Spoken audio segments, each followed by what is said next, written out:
हरिः ॐ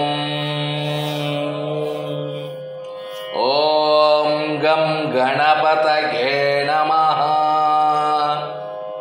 ॐ गं गणपतये नमः।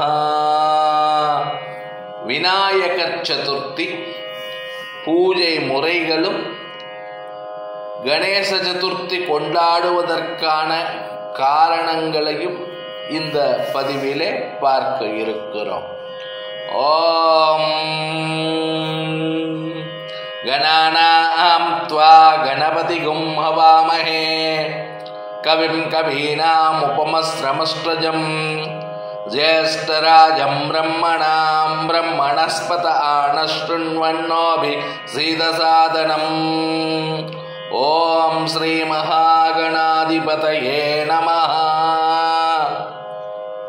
கணேச சதுர்த்தி பிள்ளையார் பண்டிகை, விநாயகர் சதுர்த்தி என்றெல்லாம் விசேஷமாக அழைக்கப்பெறுகின்ற மிக பிரசித்தி பெற்ற தேசிய பண்டிகை விநாயகர் சதுர்த்தி.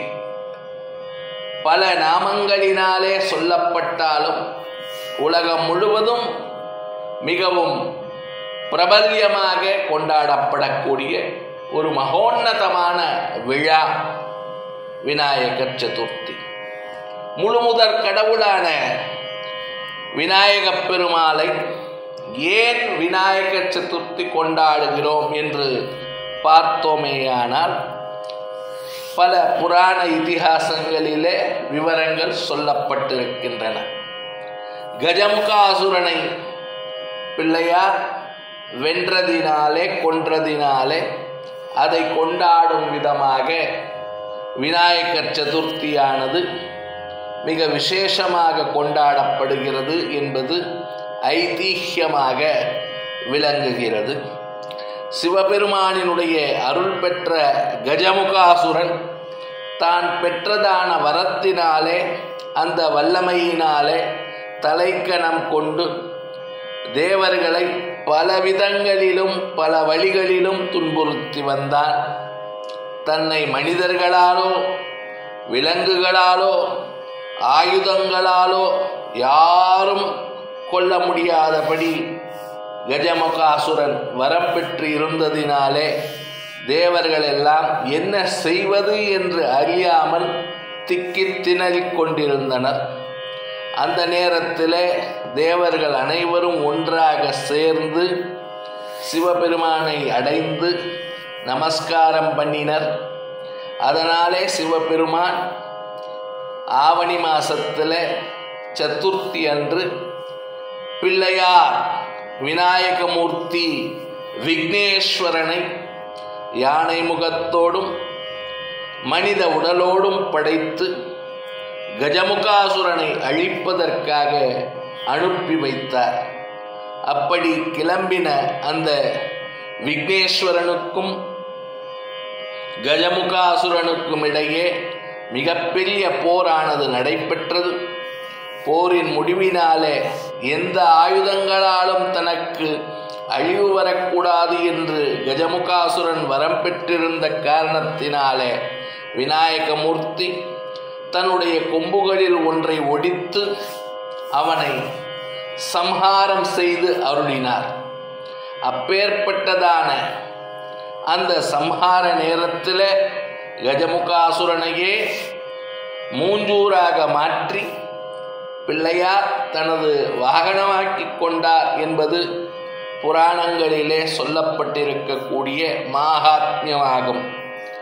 ஆகையினாலே ஆவணி மாசத்தில் வரக்கூடியதான சுக்லபக்ஷ சதுர்த்தி, வளர்பிறை சதுர்த்தி அன்று விக்னேஸ்வரனாகிய விநாயகரை வழிபடுவதினாலே தீராத வினைகளெல்லாம் தீர்ந்து அனைத்து விதமான பாக்கியங்களும் நம்மை வந்து சேரும் என்று சொல்லப்பட்டிருக்கின்றது.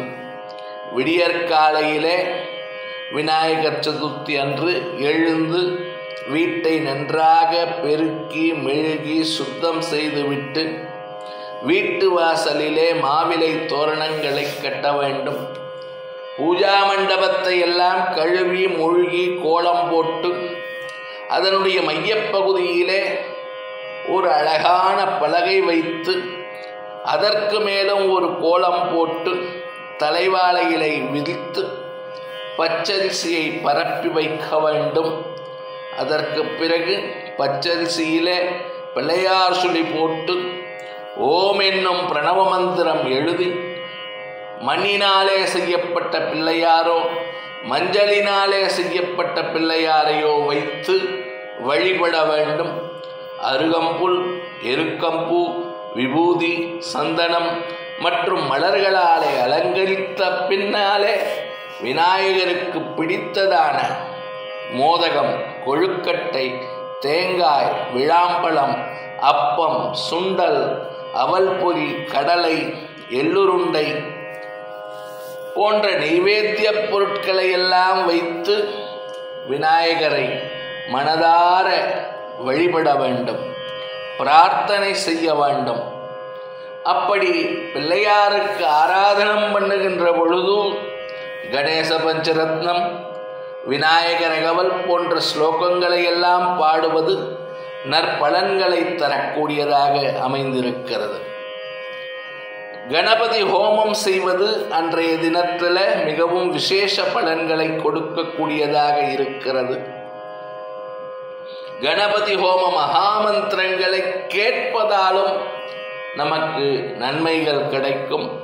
மகா கணபதி நமக்கு எல்லா விதமான அருளையும் கொடுக்கக்கூடியவராக இருக்கிறார். மகா கணபதியை வணங்க வேண்டும், விக்னேஸ்வரனை வணங்க வேண்டும். வினைகளை தீர்த்து அருள் புரியக்கூடிய விக்னேஸ்வரன், விநாயகர், பிள்ளையார், கணபதி, கணேசன் போன்ற திருநாமங்களினாலே அழைக்கப்பெறுகிறார். அவரை வணங்க வேண்டும்.